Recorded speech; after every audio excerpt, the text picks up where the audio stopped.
Hey everyone, it's your girl C, certified professional life coach. I'm really having conversations with people and I'm realizing how many people are stuck in their pain and stuck in the experiences that they're going through life, right?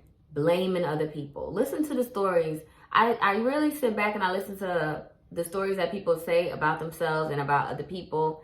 And I think about the energy behind it, right? Are they stuck in blame? Are they stuck in shame? Are they in guilt? Are they taking accountability? Are they finding ways they could capitalize on it? Are they realizing that it's nothing personal? Where are they at energetically? And I'm realizing that many people are stuck in low vibrations when it comes to a situation because they want to stay in the blame, blaming the other person, or they want to be in shame, shaming themselves for making a mistake that they're judging themselves to make. And they can't get past that blame or that shame, which is why a lot of people can't even get to the place of forgiveness, whether it's forgiveness of the other person or forgiveness of themselves.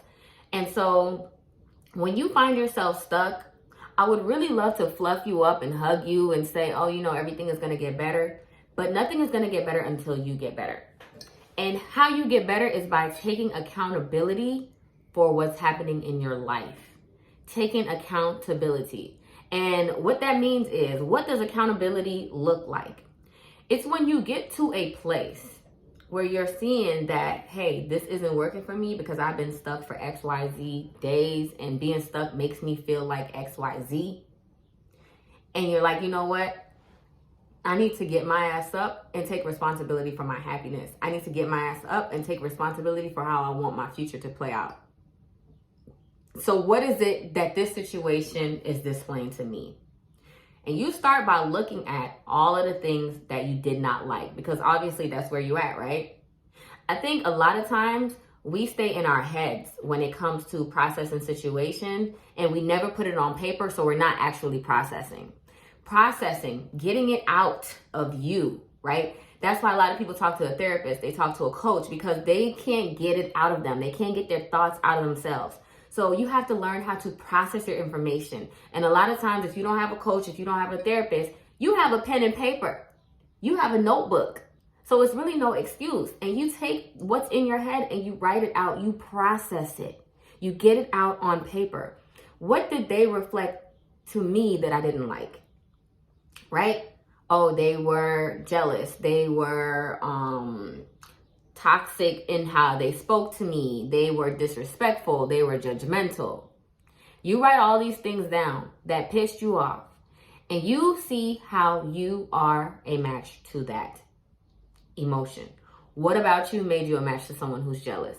What about you that made you a match to someone who was judgmental?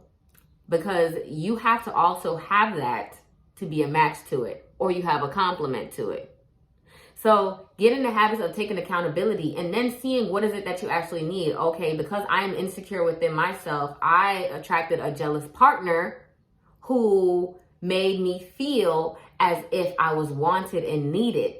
Now that I understand this, I can work on building my own security so that I am not finding ways, I'm not using my energy in a manipulative way to attract the things that I actually do want, but I sit here and say that I don't want it.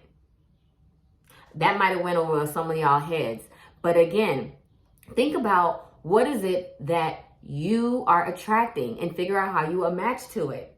If you have a confidence issues and you're carrying that within your energy, you're going to attract situations.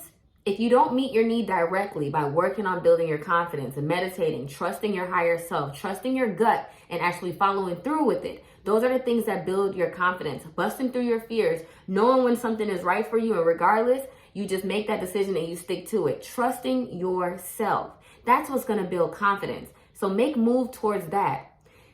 And if you sit back and you're not working on building your confidence, you're going to attract situations that's going to make you feel needed and wanted and confident and more secure. And it may not be in the best way because it is a subconscious attraction, right? It's coming from the darker side of you, the side where the light isn't quite shined on.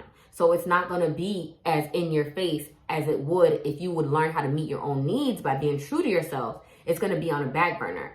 So a lot of people stay stuck. I'm bringing you back. A lot of people stay stuck in the place where they're at right now because they refuse to take accountability for their situation, because they either want to blame, or they want to sit in their own shame. So release yourself, because your life is not going to get better if you don't get better. And you're going to constantly be attracting these same situations. So release yourself from that and take accountability for what you attract to make yourself a better person. That's all. Peace.